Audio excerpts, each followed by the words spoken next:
শীতের সকালে চটপট মুখরোচক আর একই সাথে স্বাস্থ্যকর কোনো জলখাবার বানিয়ে নিতে হলে কিন্তু এই রেসিপিটা একবার ট্রাই করে দেখতে পারেন। রান্নাবাটির পক্ষ থেকে সকল দর্শক বন্ধুদের স্বাগত জানিয়ে শুরু করছি আজকের এই রেসিপি। সুজি কড়াইশুঁটির নাস্তা বা জলখাবার বা ব্রেকফাস্ট যাই বলুন না কেন, খেতে কিন্তু হয় দুর্দান্ত আর বানানো খুব সহজ, একেবারে ঘরোয়া উপকরণ দিয়ে ঘরোয়া পদ্ধতিতে। এর জন্য প্রথমেই নিয়ে নিলাম 200 গ্রাম পরিমাণের সুজি। 200 গ্রাম সুজি 1 বাটি পরিমাণে হয়েছে। যেই বাটিতে সুজিটা পরিমাপ করে নিয়েছি সেই বাটিরই 1 বাটি পরিমাণে জল দিয়ে দিলাম সুজির সাথে মিক্সার গ্রাইন্ডারে। এবার ভালো করে এটাকে পেস্ট করে নিতে হবে। সুজির মিশ্রণটা এবার একটা বড় মিক্সিং বোলের মধ্যে ঢেলে নিচ্ছি।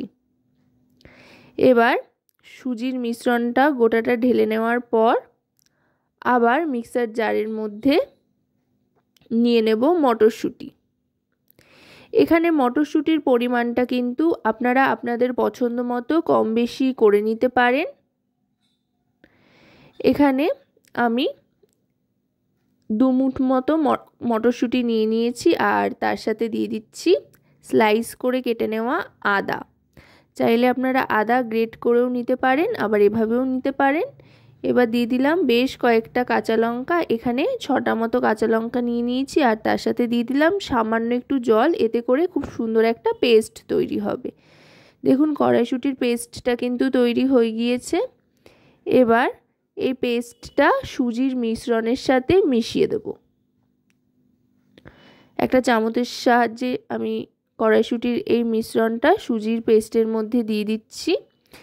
এবার মিক্সারটা ধুয়ে একটু জল দিয়ে দিচ্ছি।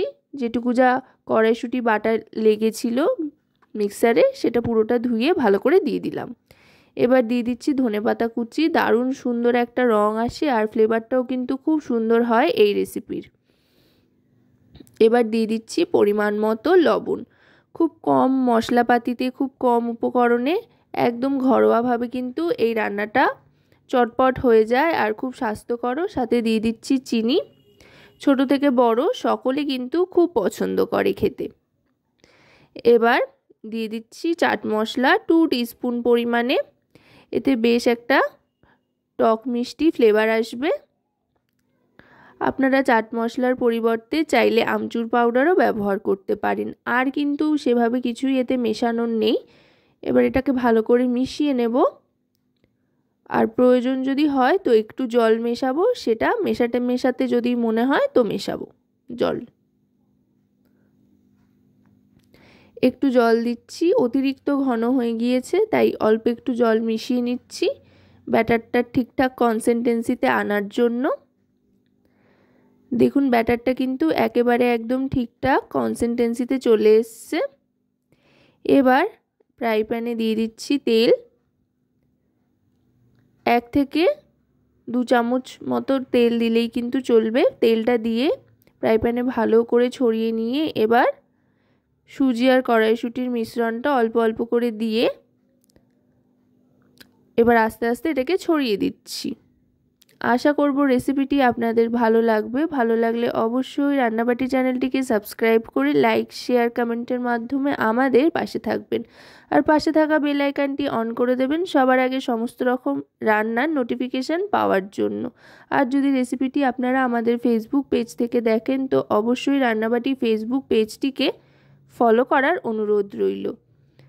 এই মিশ্রণটা দিয়ে গোল করে কিন্তু গ্যাসের ফ্লেমটা মিডিয়াম টু লোতে রাখতে হবে। হাই করে দিলে কিন্তু চলবে না, তাহলে একটা দিক পুড়ে উঠতে পারে। এবার ওপরের অংশটা শুকিয়ে গেলে আস্তে করে ধরে উল্টে দিতে হবে। খুব ইজিলি কিন্তু তৈরি হয়ে যায়, একদম খাটাখাটনির কোনো ঝামেলা নেই, মাখা বেলারও কোনো ব্যাপার নেই, চটপট তৈরি হয়ে যায় আর পেটও ভরায়। আর একটু তেল দিয়ে দিচ্ছি, দুটো দিক সমানভাবে হালকা একটা বাদামি রং আসা পর্যন্ত একটু ভেজে নিতে হবে। খেতে কিন্তু খুবই মুখরোচক হয় আর শুধুই কিন্তু 2-3টে খেয়ে নেওয়া যায়। চাইলে কিন্তু এটা আপনারা বাচ্চাদের টিফিনেও দিতে পারেন বা সকালের জলখাবারেও কিন্তু এই রেসিপিটা দারুণ লাগে খেতে। অফিসের টিফিন হিসেবেও কিন্তু এই রেসিপিটা জুড়ি মেলা ভার। দেখুন কথায় কথায় কিন্তু দুটো দিক একেবারে সমানভাবে লালচে রং করে ভেজে নিয়েছি। দারুণ সুন্দর একটা টেক্সচার চলে এসছে।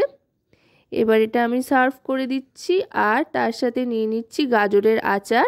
এই আচারের রেসিপিটাও কিন্তু আমার চ্যানেলে রয়েছে, আমি ডেসক্রিপশন বক্সে লিঙ্কটা দিয়ে নেব, চাইলে দেখে নিতে পারেন।